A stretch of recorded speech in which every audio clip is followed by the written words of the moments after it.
여러분들 보스와 리더의 차이를 아십니까?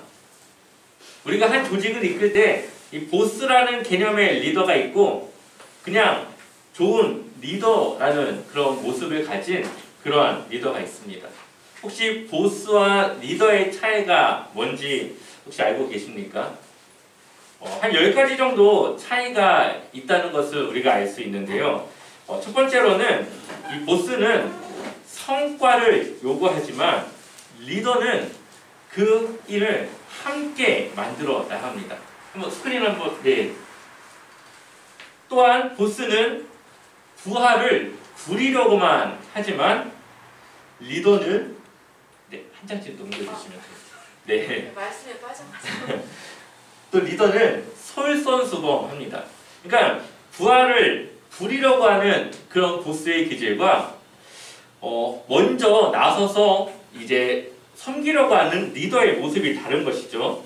또 보스는 내가 라고 하는 자기 중심적인 사람이지만 리더는 우리가 라고 하는 말로 이 공동체를 이끌어 나가는 사람입니다. 보스는 그 사람의 단점을 지적하면서 그 사람을 채찍질하지만 리더는 장점을 칭찬하며 그 사람이 성장할 수 있게 만듭니다. 또한 보스는 회사나 조직을 키우고 성장시키려고 하는 그러한 사람이라면 리더는 사람을 키워서 그 공동체를 건강하게 세우려고 하는 사람입니다. 보스는 명령을 하지만 리더는 대화를 하고 소통을 합니다. 보스는 자신이 가진 권위에 의존하지만 리더는 팀워크를 유발하기도 합니다. 또한 보스는 해라 하면서 명령하지만 이 좋은 리더는 함께 하자라고 권면하며 그들을 이끌어 나가죠. 보스는 겁을 주어서 사람들을 공포로 이끌어 나가지만 리더는 왜 해야 되는지에 대한 희망과 비전을 심어서 그들 스스로 동참할 수 있도록 그들의 마음을 이끌어주는 사람입니다.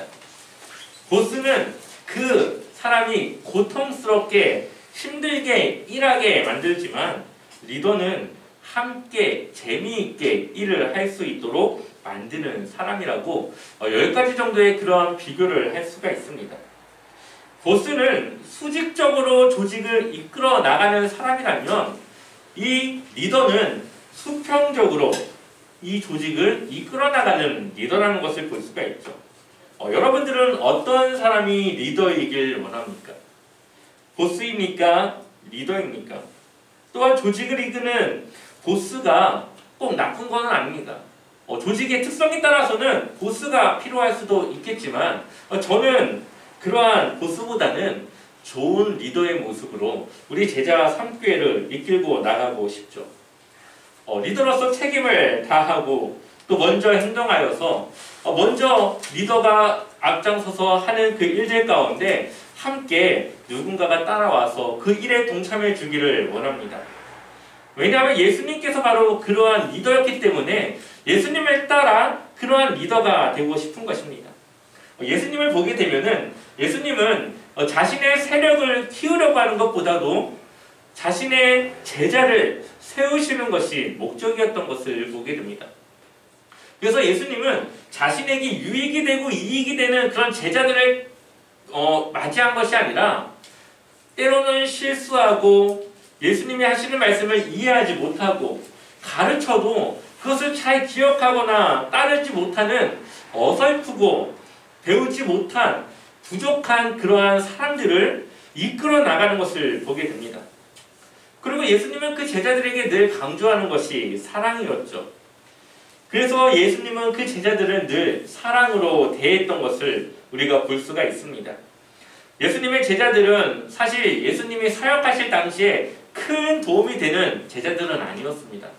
왜냐하면 제자들의 모습을 보게 되면은 예수님을 돕다기보다는 그냥 함께하는 그런 정도의 사람들로밖에 보이지 않았던 것이죠. 예수님이 결국은 십자가를 지기 위한 그 사역이 아니었겠습니까? 아마 제자들이 없었다면 더 예수님이 원하는 대로 그리고 예수님이 하고 싶으신 대로 아주 깔끔하게 예수님이 혼자 모든 일을 다 할 수 있었을 겁니다. 그런데 왜 굳이 12명이나 되는 제자들을 데리고 다니면서 그들을 가르쳐야 됐고 그들이 이해하지 못할 때마다 한 번 더 그것에 대해서 설명을 하시면서 왜 그들을 위해서 더 수고하고 애쓰셨을까요? 그것은 제자들을 키우기 위한 목적이었던 것이죠. 왜냐하면 예수님께서 이제 곧 십자가를 지시게 될 텐데 예수님이 없을 때에 예수님의 그 복음을 전하고 예수님이 하셨던 그 사역을 대신할 제자들을 키우기 위한 것입니다. 그런데 예수님은 그러한 제자를 키우는 데 있어서 자신이 키우기 쉬운 제자들이 아니라 부족하지만 연약하지만 그들이 할 수 있도록 가르치시고 이끌어 나가는 것을 보게 됩니다. 오늘 우리가 읽었던 이 본문의 말씀의 배경은 이제 예수님께서 십자가에 달려 죽으시기 바로 직전에 제자들과 함께 마지막 식사를 하시면서 나누고 있는 대화의 모습입니다. 그러니 예수님께서는 얼마나 그 마음이 절박하셨을까요? 이제 자신이 곧 죽게 되면 자신의 자리를 대신해서 제자들이 복음을 전하고 그 사역을 해야 되는데 아마 예수님께서는 마지막으로 그들에게 하고 싶었던 말을 하셨을 것입니다. 이때 당시의 문화를 보게 되면은 밖에서 집으로 들어올 때에 발을 꼭 씻어야만 했습니다. 왜냐하면 이스라엘이라고 하는 지역은 먼지가 많고 또 모래가 바닥에 깔려있는 이 사막 지형의 이 땅이기 때문에 아무리 깨끗한 발로 나갔다 와도 그 발에 묻은 흙과 먼지를 털어내고 집으로 들어가야 되기 때문에 발을 씻게 되는 것이죠. 근데 여기서 문제는 이 발을 누가 씻기느냐입니다. 보통은 그 집에 있는 하인이나 종이 그 손님이나 주인의 발을 씻겨주지만 지금 이 제자들과 예수님이 함께 있는 이 자리에서는 누가 그 발을 씻겨주냐의 그 문제가 있었습니다. 그때 예수님께서 수건을 들으시고 제자들의 발을 씻겨주는 것이죠. 이 발을 씻기는 것은 종이 혹은 낮은 사람이 높은 사람의 발을 씻겨주는 것이 이때 당시의 문화인데 발을 씻김 받아야 될 예수님께서 제자들의 발을 먼저 씻겨주고 계십니다. 참으로 어색한 모습이죠. 아마 제자들도 어떻게 해야 될지 몰랐을 것입니다. 그래서 베드로는 내 발을 씻을 수 없다면서 그것을 거부하기도 하지만 예수님은 왜 발을 씻어야 되는지를 말씀하시면서 제자들의 발을 씻겨주고 있습니다. 우리 한번 요한복음 13장 13절부터 15절까지의 말씀을 우리 한 절씩 읽어볼까요? 13절부터 먼저 읽겠습니다. 함께 읽겠습니다. 너희가 나를 선생이라 또는 주라 하니 너희 말이 옳도다. 내가 그러하다. 아멘. 제자들이 예수님 뭐라고 부릅니까? 선생님 아니면은 주는 이제 주인이라는 말이죠. 근데 예수님도 그것이 옳도다.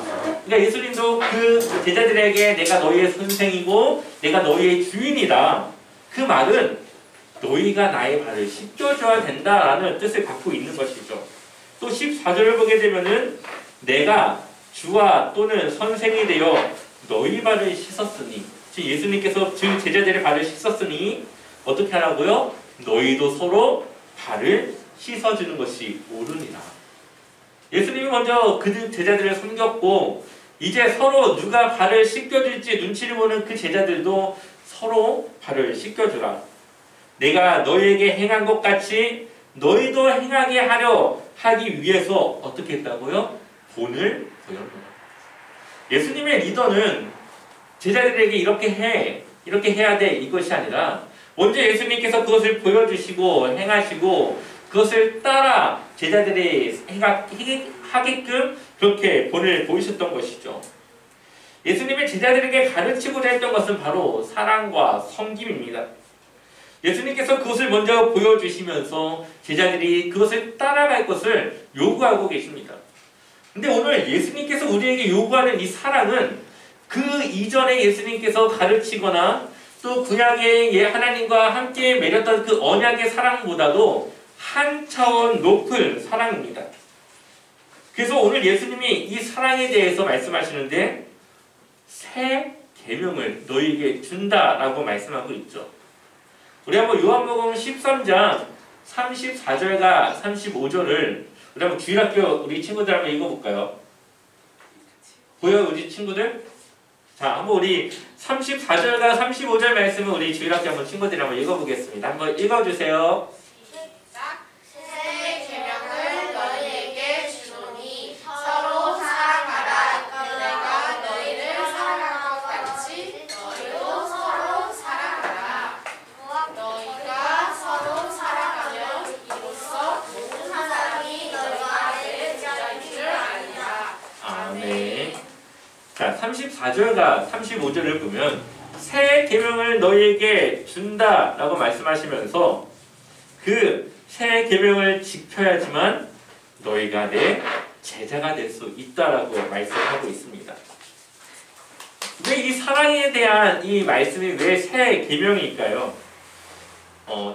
예전에는 하나님과 이 이스라엘 간에 지켜야 되는 그 사랑은 하나님을 사랑하는 것과 이웃을 사랑하는 것인데 이웃을 어떻게 사랑합니까? 내 몸과 같이 사랑했죠. 근데 오늘 예수님이 이 제자들에게 가르치는 이 사랑은 내 몸과 같이 사랑하는 것이 아니라 내가 너희를 사랑한 것 같이 예수님께서 이 제자들을 사랑한 것 같이 그러니까 기준이 나한테 있는 것이 아니라 누구에게 있습니까? 예수님께 있는 것이죠. 그러니 한 차원 더 높은 사랑의 그러한 조건이라고 우리는 볼 수가 있습니다. 여기서 말하는 이 계명이라고 하는 것은 속한 이 사람들이 지켜야 될 규칙과 같은 것이죠. 우리가 교회에 나오면 교회에 해당되는 그런 규칙을 지켜야 되고 학교를 가면 그 해당된 학교의 교칙을 지킵니다. 그 이유는 거기에 소속이 되었다는 뜻이 바로 그것입니다. 마찬가지로 하나님과 이스라엘이 언약을 맺어서 이제는 이스라엘이 하나님의 백성이 되었고 하나님의 나라가 되게 되는데 그 조건이 무엇입니까? 십계명을 지키는 것이었죠. 하나님의 나라, 하나님의 백성이 아니라면 십계명을 지킬 필요가 없습니다. 그런데 이제 이스라엘은 하나님과 맺은 언약으로 하나님의 백성이 됐고 하나님의 나라가 되었다는 이 소속을 위해서 그들은 십계명을 지켜야 되는 것이었죠. 그래서 그들의 생활의 기본이 어디에 있습니까? 십계명이 있습니다.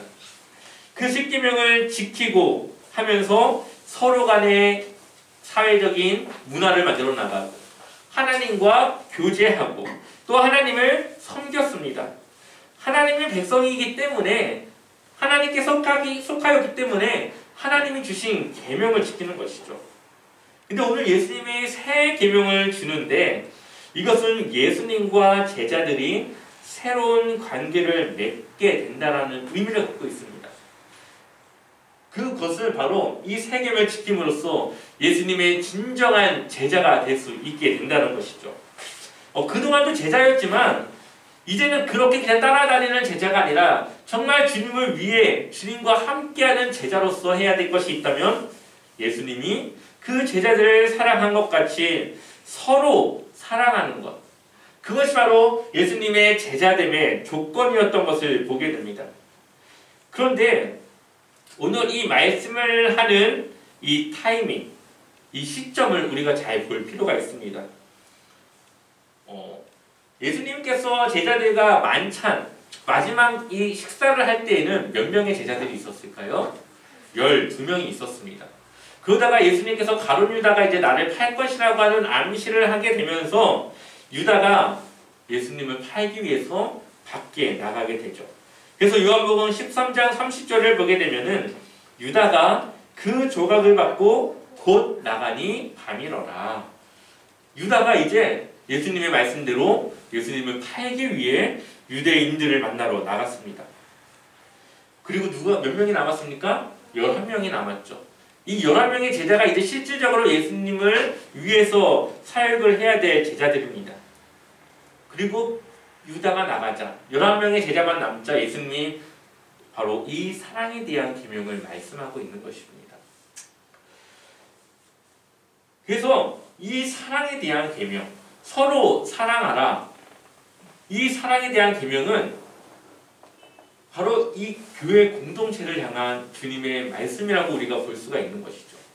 정말 주님을 위해서 모였고 또 주님의 그 사랑으로 모이게 됐고 또 주님을 사랑하는 사람들이 모인 이 교회 공동체 안에서 우리가 지켜야 될 제자로서의 계명의 첫 번째가 바로 이 서로 사랑하라고 하는 계명을 지키는 것이라고 우리가 이해할 수 있습니다. 그래서 우리는 1차적으로 이 교회 공동체를 향하여서 말씀하신 서로 사랑하라고 하는 이 말씀이 우리 교회 공동체 안에서 먼저 적용이 되어져야 된다고 우리는 이해할 수 있는 것이죠. 특별히 오늘 34절과 35절 두 절의 말씀은 아주 짧은 말씀이지만 서로 사랑하라고 하는 말이 3번이나 반복되고 있습니다. 여러 번 반복된다고 하는 것은 강조하는 것이고 또 그것이 그만큼 중요하다고 하는 것을 우리에게 말하고 있는 것이죠. 그렇다면 예수님이 우리에게 보여주신 사랑은 무엇입니까? 내가 너희를 사랑한 것 같이 사랑하라고 하시는데 예수님의 제자들에게 보여주신 사랑은 먼저는 섬김입니다. 제자들의 발을 씻겨주신 예수님의 그 섬김, 남보다 나를 더 낮게 여기는 예수님의 그 섬김의 그 사랑을 먼저 배워야 된다고 말씀하시는 것이죠. 특별히 마태복음 20장 28절을 보면 인자가 온 것은 섬김을 받으려 함이 아니라 도리어 어떻게 한다고요? 섬기려 하고 자기 목숨을 많은 사람의 대속물을 주기 위해서 이 땅에 오셨다고 말씀하고 있죠. 예수님은 우리의 섬김을 받아야 될 분이지만 도리어 우리를 섬기기 위해서 이 땅에 오셨습니다. 바로 우리는 그 사랑을 본받아야 되는 것이죠. 또한 빌립보서 2장 5절 이하의 말씀을 보게 되면은 너희 안에 이 마음을 품으라고 바울이 말합니다. 그 마음이 누구의 마음입니까? 그리스도 예수의 마음입니다. 또한 6절을 보게 되면은 그는 하나님의 본체시고 하나님과 동등함을 취할 하나님이시지만 그것을 마땅하게 여기지 않고 오히려 자기를 비워서 종의 형체를 가지고 사람의 모습을 가지고 이 땅 가운데 오셨고 그 사람의 모양으로 나타나서 자기를 낮추시고 죽기까지 하나님께 복종하셨으니 바로 그 죽음이 바로 십자가의 죽음이라고 사도 바울은 말하고 있습니다. 하나님과 동등하게 위치해야 될 예수님이 자기를 비워 자기가 오히려 이 땅에 낮은 자로 오셔서 복종하시고 죽기까지 섬기신 그 마음을 우리에게 닮으라고 우리가 그것을 가져야 된다고 말씀하고 있는 것이죠. 그 교회 공동체 안에 바로 이러한 그리스도의 사랑과 그 마음을 가져야 하는 것입니다. 예전에 우리 교회를 보게 되면 얼마나 수직적이었습니까? 이 담임 목회자가 있고 또 성도님들이 있잖아요. 그리고 목회자를 이제 뒤로 하고 나서 이제 성도님들 안에도 사실 계급과 같은 이 직분이 있었습니다. 이 장로님이 있고 또 안수집사님이 있고 권사님이 있고 집사님이 있고 이 직분들이 있는데 이것이 계급이 아니지 않습니까? 이것이 뭐 상사고 이게 밑에 직원이고 이런 개념이 아닌데 사실 교회가 사실 이러한 구조 속에서 많이 운영되어 왔습니다. 그래서 장로님이 명령을 내리면은 안수집사님들이 일을 하고 약간 이러한 수직적인 구도로 짜여져 있었습니다. 뭐 그렇게 돼서 교회가 더 잘 운영이 되었을 수도 있고 체계가 잡혔을 수도 있고 어떠한 일을 할 때에 좀 더 조직적으로 움직였을 수도 있겠습니다. 그런데 그 안에는 그러한 수직적인 구도를 통해서 상처를 받거나 아니면은 일을 하지만 그 마음에 불만을 품거나 안 좋은 그런 마음을 가지고 일을 하는 사람들도 있었다는 것이죠. 성경에서 말하는 교회의 공동체는 이러한 수직적인 개념의 공동체가 아닌데 그동안 교회들이 많은 부분 그렇게 수직적으로 진행되어 왔음을 보게 됩니다. 그래서 장로가 되려고 하고 안수집사가 되려고 하고 더 높은 자리에서 더 많은 권력과 권위를 갖고 살아가고자 그렇게 하는 많은 이들이 있었습니다. 그런데 교회의 머리는 누구십니까? 예수 그리스도이시죠. 그리고 우리 모두는 교회의 몸입니다. 여기에는 담임 목사도 예외가 아니죠. 물론 교회를 책임지고 이끌어 나갈 그 직책을 주셨기 때문에 관리를 하고 또 여러 가지 그 가진 권위를 가지고 교회를 이끌어 나가는 리더의 자리에 있긴 하지만 결국은 그것도 한 지체로서 담임 목사에게 맡겨진 일이라는 것입니다. 그래서 요즘 많은 교회들이 성도의 직분을 없애기도 합니다. 왜냐하면 그 직분이 계급화되었기 때문에 그러한 부정적인 부분들을 없애기 위해서 성도들 간에 그냥 직책이 없이 그냥 성도라고만 부르는 교회들이 생겨나고 있는 것이죠. 물론 저는 직분을 없애기보다는 그 직분에 대한 올바른 이해와 교육을 통해서 섬김의 직분으로 바꿔야 된다고 생각을 합니다. 그래서 직분의 자리가 굴림의 자리가 아니라 섬김의 자리가 되게 하는 것이죠. 벼는 익을수록 고개를 숙인다고 하듯이 직분이 올라갈수록 더 낮은 자리에서 더 많은 성도를 섬겨야 되는 그 자리로 우리가 인식해야 되고 그렇게 가르쳐야 되고 그렇게 우리가 행동해야 됩니다. 그러한 건강한 평신도를 세우는 교회들이 건강한 교회로 성장하고 건강한 제자를 세워나가고 지역사회 안에서 많은 그러한 일들을 이끌어 나가는 것을 보게 됩니다. 저희 제자와 삼교회가 그런 교회가 되어야 되지 않겠습니까? 하나님의 말씀이 살았고 그 말씀을 따라 우리가 살아간다면 우리는 수직적으로 그 권위를 따라가는 것이 아니라 우리는 수평적으로 이 섬김 가운데 그 질서를 지키고 그 섬김 속에서 서로를 이해하며 돕고 협력하여 이 교회를 세워나가는 그 자리에 있어야 될 것입니다. 앞에 보면 사진이 하나 있는데요. 혹시 이 사진에 대해서 보신 분들도 있을 것 같습니다. 로댕이라고 하는 조각가가 이 조각을 한 작품입니다. 이 조각의 이름은 칼레 시민이라고 하는 조각입니다. 프랑스에 있는 이 칼레라고 하는 도시에 세워진 이 조각상인데 이 조각상은 6명의 그 사람의 희생을 기념하기 위해서 만들어진 조각품입니다. 보시면 아시겠지만 이 6명의 사람들이 그다지 기뻐 보이지는 않죠. 고통스러워 보이고 뭔가 고민하고 있고 뭔가 정말 어떻게 해야 될지 모르는 그러한 절망 속에 있는 고뇌하고 있는 그런 모습들로 우리에게 보여지고 있습니다. 이 조각상이 만들어진 배경에는 이 프랑스와 영국 간에 있었던 100년 전쟁이 그 배경에 있는데요.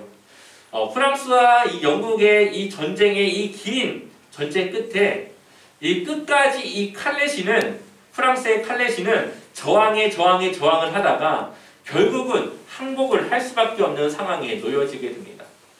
그러니까 영국군이 이제 승리를 하게 된 것인데 항복을 했지만 그동안 저항했던 그 일에 대해서 책임을 지라고 얘기를 했고 영국에서는 이 칼레 시의 6명의 사람들이 처형을 당하게 되면 우리가 너희의 모든 시민들을 살려주겠다라고 이야기를 합니다.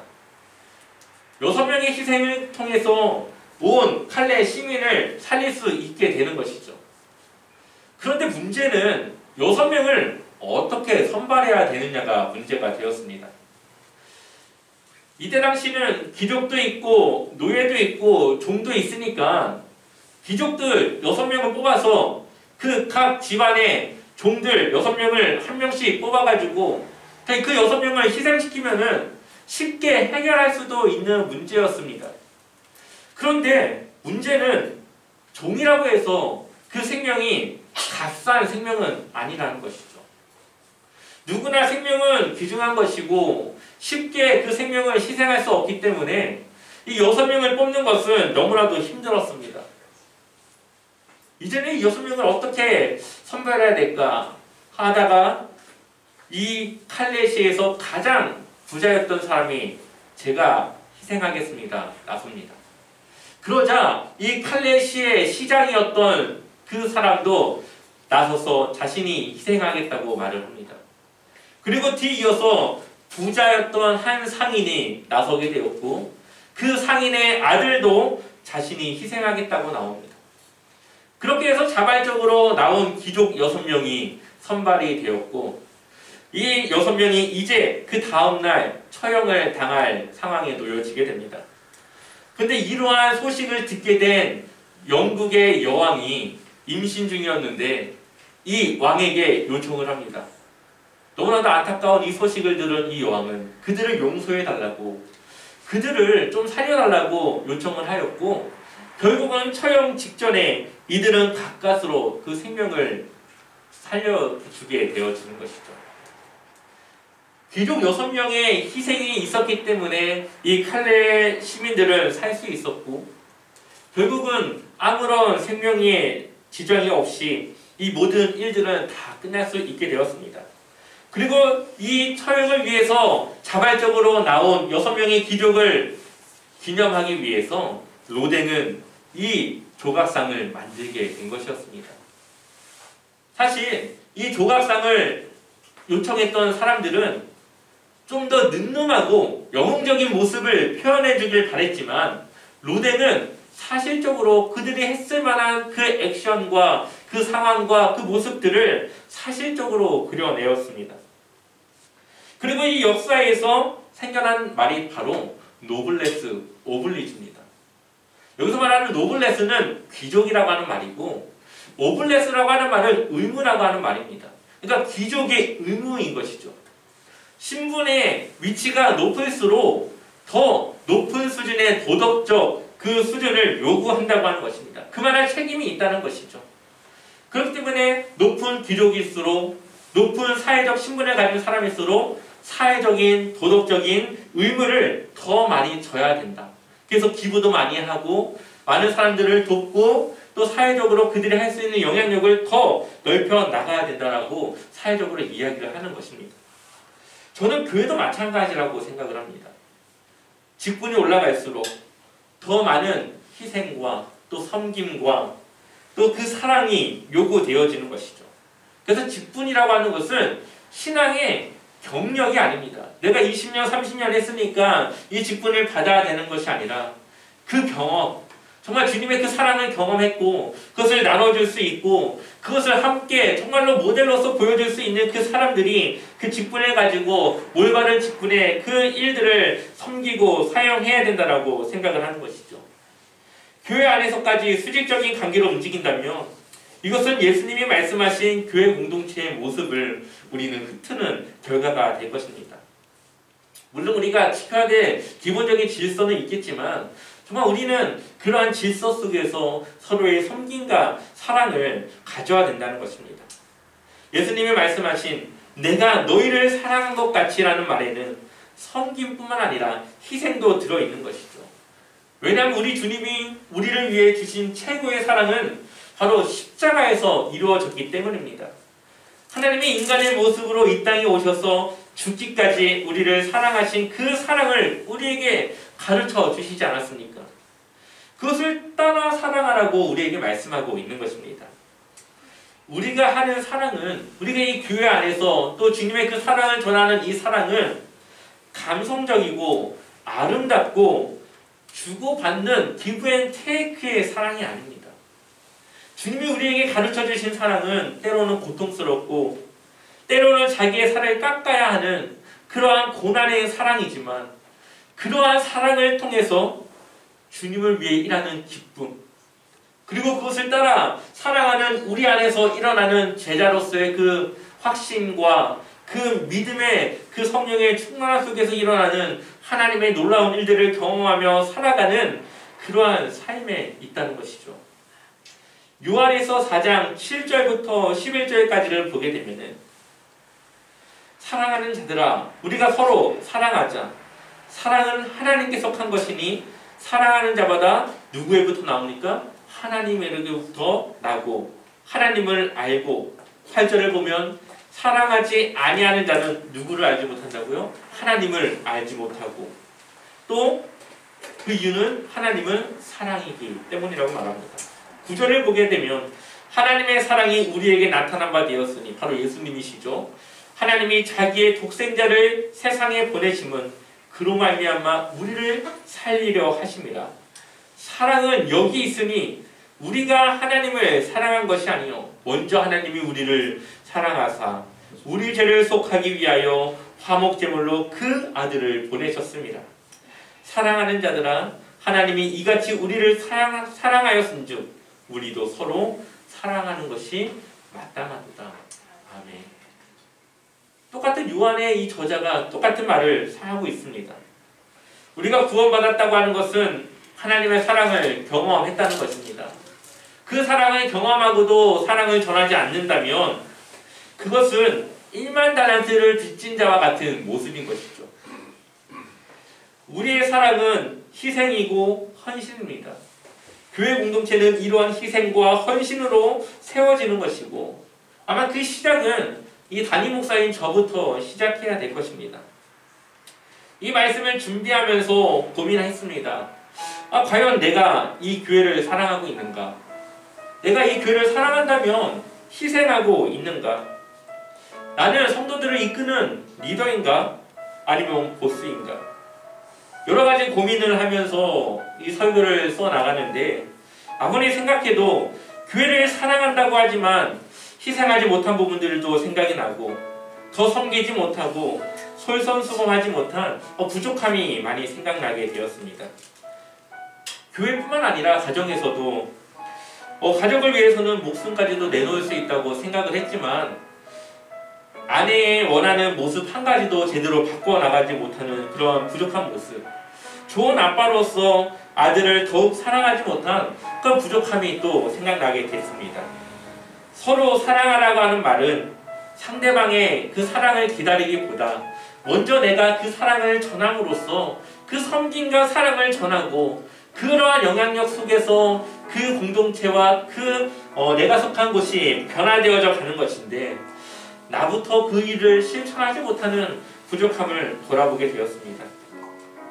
내가 먼저 시작하는 그 사랑을 통해서 우리 제자와 삼교회가 변화되어져야 되고 건강하게 주님의 교회로 세워져 나가야 될 것입니다. 우리 제자와 삼교회가 해야 될 첫 번째는 서로 사랑하는 것입니다. 수직적인 관계가 아니라 수평적인 관계 속에서 서로를 사랑하며 서로를 섬기며 협력하여 건강한 공동체를 이루어나가는 그러한 교회로서 성장하길 주님의 이름으로 간절히 축원합니다.